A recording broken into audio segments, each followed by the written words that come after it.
कक्षा 7वीं, विषय हिंदी। दूसरी कविता सब चढ़ा दो वहाँ।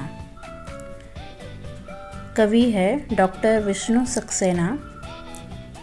जन्म 12 जनवरी 1959, शहादतपुर, उत्तर प्रदेश। इनकी रचनाएं हैं मधुबन मिले ना मिले, आस्था का शिखर, स्वर एहसासों के, खुशबू लुटाता हूँ मैं आदि। परिचय। विष्णु सक्सेना जी की कृतियों को विविध पुरस्कार प्राप्त हुए हैं। मंची कविताओं में आपका नाम सम्मान से लिया जाता है। प्रस्तुत रचना में गीतकार ने हर स्थिति में दूसरों को सुख पहुँचाने, परोपकार करने एवं माता पिता के सर्वोच्च स्थान को दर्शाया है। आओ कविता पढ़ें। एक दिन फूल से तितलियों ने कहा, कैसे रहते हो खुश तुम हर एक हाल में। फूल बोला कि खुशबू लुटाता हूँ मैं, जबकि रहता हूँ कांटों के जंजाल में। एक दिन फूल से तितलियों ने कहा। एक दिन पेड़ से पंछियों ने कहा, मस्त रहते हो कैसे हर एक हाल में।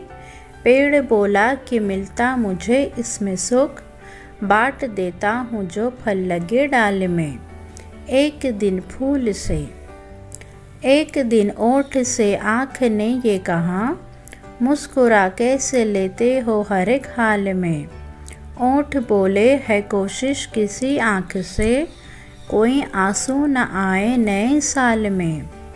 एक दिन फूल से, एक दिन मैंने पूछा सृजनहार से, आप से भी बड़ा कौन इस काल में। बोले माँ बाप से है न कोई बड़ा, सब चढ़ा दो वहाँ जो रखा थाल में। एक दिन फूल से।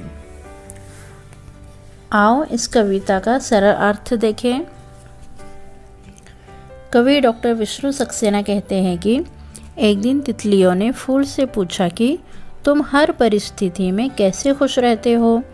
फूल ने तितलियों को उत्तर दिया कि मैं कांटों के बीच यानी कठिनाइयों के बीच रहते हुए भी खुशबू लुटाता रहता हूँ, इसीलिए खुश रहता हूँ।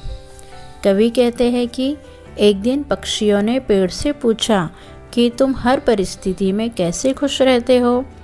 पेड़ ने पक्षियों को उत्तर देते हुए बताया कि मेरी डालों में जो भी फल लगते हैं वे फल मैं दूसरों को बांट देता हूँ, इसीलिए मैं हर परिस्थिति में खुश रहता हूँ। कवि कहते हैं कि हर दिन आँख से ओठ से पूछा, तुम हर परिस्थिति में कैसे मुस्कुराते रहते हो। ओठ ने आँख से अपनी मुस्कुराहट का रहस्य बताते हुए कहा कि मेरी कोशिश यही रहती है कि नए वर्ष में किसी भी आँख से आंसू ना गिरे। कवि कहते हैं कि एक दिन मैंने विधाता से पूछा कि इस युग में सबसे बड़ा कौन है। विधाता ने कवि को उत्तर देते हुए कहा, इस युग में माता पिता से बड़ा कोई नहीं है। थाल में जो कुछ भी रखा हुआ है वो माँ बाप के चरणों में अर्पित कर दो।